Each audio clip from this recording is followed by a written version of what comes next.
Mark chapter number 10. Let me quickly show you something in verses 46. Or maybe from verse 46 down.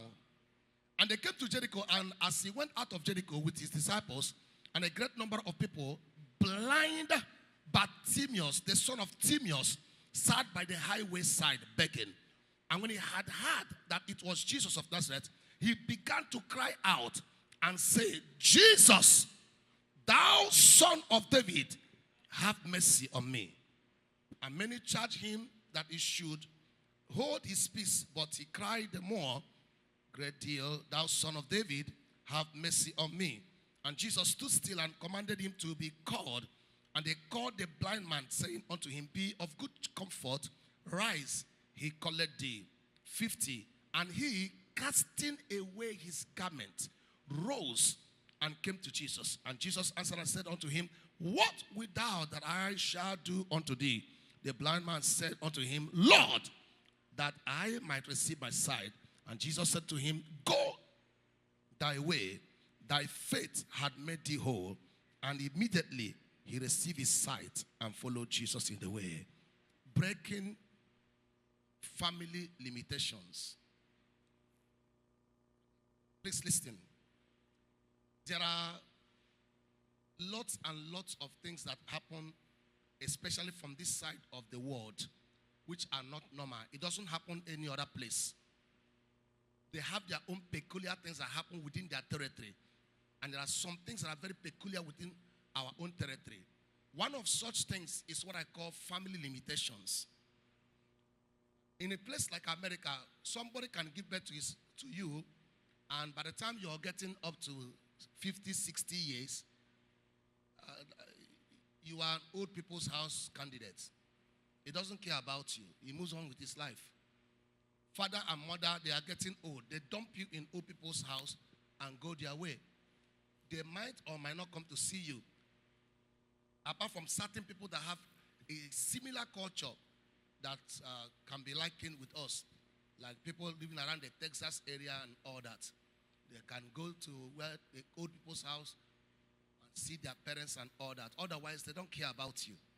But it's a taboo in Igbo land that your parents are getting old and you don't. What are you? You can't even say it.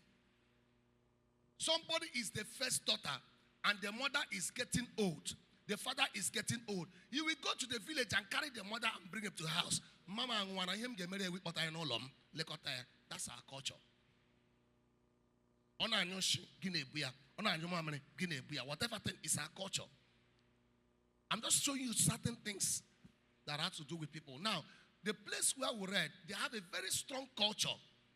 And one of the cultures is that whatever thing that a father has inherited is passed on to the children. Deliberately passed on to the children. But there was this certain dimension of what they inherited which they didn't see. They don't know anything about it.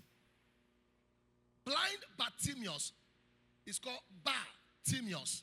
Usually, if you are around here and you see somebody answer Mark Nelson, McDonald, you see, you are saying you are the junior, the younger version of. You don't have somebody's name answering Mishael, and you have Mishael Jr.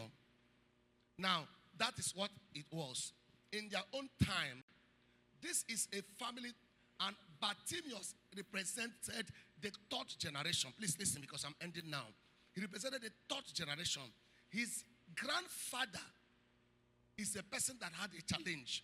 What was the challenge? They were blind and they were of poor family background. So he was a professional beggar. In those days, you don't carry something to come out to the street to beg if you are not licensed by the local government. There is a local government ministry that its duty is to license beggars, poor people. And when you are licensed, they give you an ID card. They also give you a coat. And they give you a customized, government customized plate. Why are you finding it difficult to understand? Rotas, my brother, didn't he do that? When people were in Owerri, he broke down the shops and all that. He now asked them to come and buy umbrella, special umbrella, with Willie, his nephew. And you remember that? You have to, before you sell by the road, the Intraco will have to give you a specialized umbrella written Intraco. And you're now officially licensed to sell by the roadside. It didn't start with Rochas. It started from there. So they are going to license you. So the man was a blind man.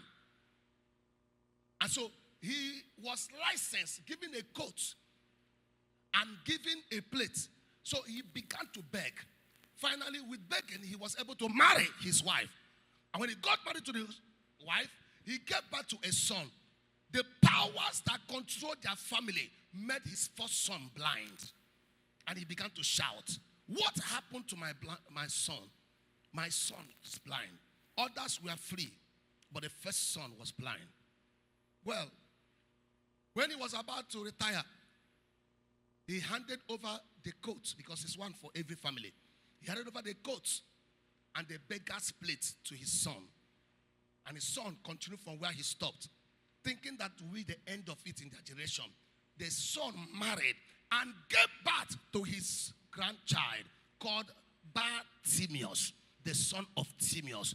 Incidentally, he also was blind. 3 generations of blindness. And he was given the same coats because his father retired. As his father retired, he gave him the same coats and gave him the same plate. What is that nonsense that is passed down your father's house? What nonsense is passed down your generation? I was praying with a lady on Friday and she told me, she said, "Sir, we are 2 girls. We are married. And my elder sister is in her marriage 11 years. In my own marriage 10 years. We have not even conceived. How much more miscarrying?" Another lady came to see me from Ungwa, Aba. She listens to my radio program in Aba. And she came to see me. She said, "I listened to your teaching and I went down to my family lineage to go and find out. And I find out that I am the 11th generation. Every first daughter in my family does not get married. Pastor Larry, as you are seeing me, I'm a banker. I am 56 years old. I'm not married.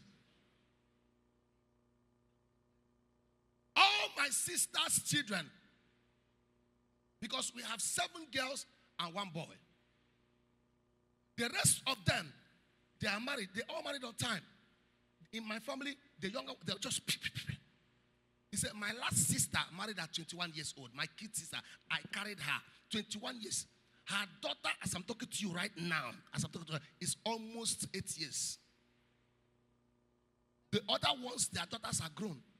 But each of them, their first daughters are not married. 30 years, that is something. What is that nonsense that is handed over in your family? For blind Bartimaeus, he couldn't inherit a land. He did not. What he inherited was his grandfather's beggar's coat and grandfather's beggar's plates. Limitations. But thank God he heard about Jesus. And as Jesus was passing by, I want to share with you the remaining 5 minutes keys to breaking limitations. Unlike his grandfather who accepted the status quo, unlike his father that accepted the status quo, when he came to the turn of blind Bartimaeus, he said, "I won't accept it." The first thing that blind Bartimaeus did was to worship.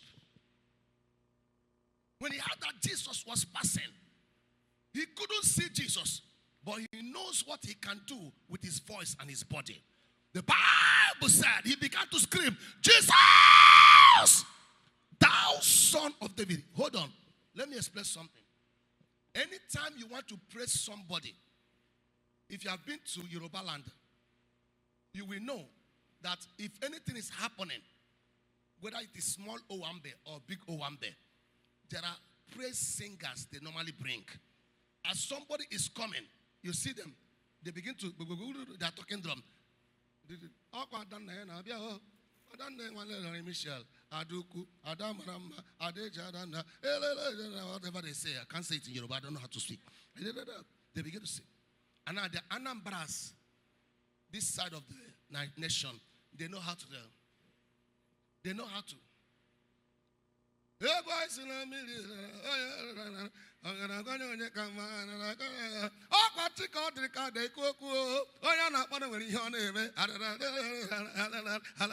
And you see them, they bring out money. And they begin to throw money. They call you the name of your father. When blind Bartimaeus was calling him the son of David, he was worshiping. He was saying, you came from the royal dynasty. What am I doing here? Can't you adopt me? Bring me out of this nonsense and adopt me into the royal dynasty. He began to worship him. I know that my generation and yours are not the same. I know that my background and yours are not the same. I know that I'm supposed to be an outcast. But thou, seed of the royal, have mercy on me. Will you keep quiet and let my situation be like this? Worship. There is nothing that God withholds from those that diligently seek him. No worshiper stays under limitation. Jesus! They said, shut up, you're making noise. The Bible said, and he began to shout the more. Worship, the first key. The second key that breaks limitation in your life, please listen to what I want to say now, is very important. Submission. Bible said, submit yourself under the mighty hand of God, and he shall raise you. Submission breaks all mind. Listen, whatever you cannot do, wherever you cannot get to, the hand of God can simply prick you and drop you there. Submit yourself under the mighty hand of God, and he shall pick you and drop you there. The Bible said, when he finally got the attention of Jesus, what did he do? The first thing that man did was to forget the plates. The second thing he did was to remove the identity of his family. He removed that nonsense. I don't want to come back like this again. I don't want to remain at this level again. I denounce my father's background. I denounce my genealogy. I denounce my DNA. Makulia Kasa. Where do you want me to come to?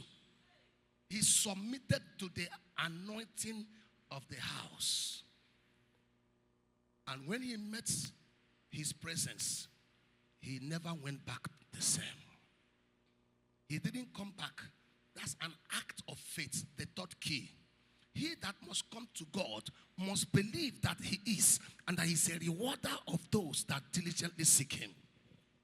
Three keys that breaks limitation, and you will never see it again. Worship, submission, and what? And what? Act of faith. Acts. Act. A-C-T. Act of faith. You need to act your faith.